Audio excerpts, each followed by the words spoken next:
the Lakers might be looking to make a trade or two and maybe trade a majority of their trade assets, who, according to Jovan Buha of The Athletic, are Rui Hachimura, Gabe Vincent, Dalton Knecht, and Maxi Kleber, saying quote-unquote, "Those are their 4 primary trade assets. I think they trade at least 3 or 4 of those players," which is very interesting. After Knecht and Hachimura though, then we simply got Gabe Vincent and Maxi Kleber, both of which are looked at mainly for being expiring contracts, and that's really their only trade value through a trade. But should they be viewed that way? Should the Lakers simply trade them and only view them for their expiring contract? Or could they have something to offer the team next season if they would be kept? Well, that's up for debate here. I kind of see them more as expiring contracts, I'm not gonna lie. Maybe see a little bit of value in Gabe Vincent. I mean, he definitely had good moments to their team last season. Didn't play well during the postseason and really didn't play that much, but did have some good stretches throughout the regular season. Finally was healthy for their team again, and we know what a healthy Gabe Vincent has the ability to do. What he showed back with the Miami Heat, what he showed with their teams at times, and even leading their team in points in a few games.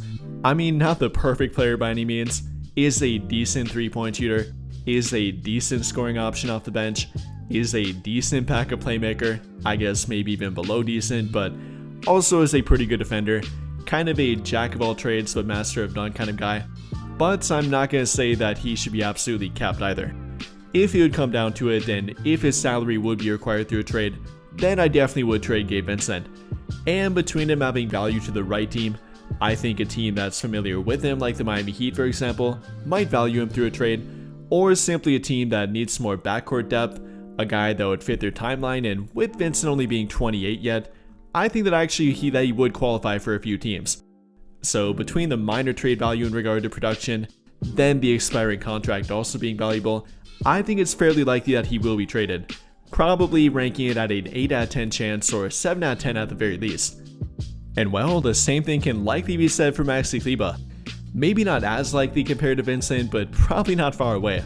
I think the only thing holding him back from being traded might be a combination of simply injury history, then being a friend with Luka Doncic. I guess that might lower the probability a little bit, but I'd still say it's at probably a 6 out of 10 chance, maybe up to a 7 out of 10 chance too. And you know, he might be valuable to their team if he could stay healthy, which unfortunately is not very likely in my opinion. Definitely not in regard to playing over 50 games or being healthy for a majority of the season, probably not very likely. And although he currently is their only center under contract at the moment, if you'd even call him that, I'm not sure I'd look to keep him for simply that or frontcourt depth in general. Again, between the lack of reliability, their lack of trade assets in regard to expiring contracts, they kind of need a salary to trade or go through in a trade, they probably have to trade Maxi Kleber, whether you like it or not. But I think that'll pretty much do it for this one, and if you enjoyed the video, then I'll greatly appreciate it if you dropped a like, subscribe to the channel if you have not already, and hit that notification bell to never miss out when I upload a video. But as always, thank you for watching and have a great day or night.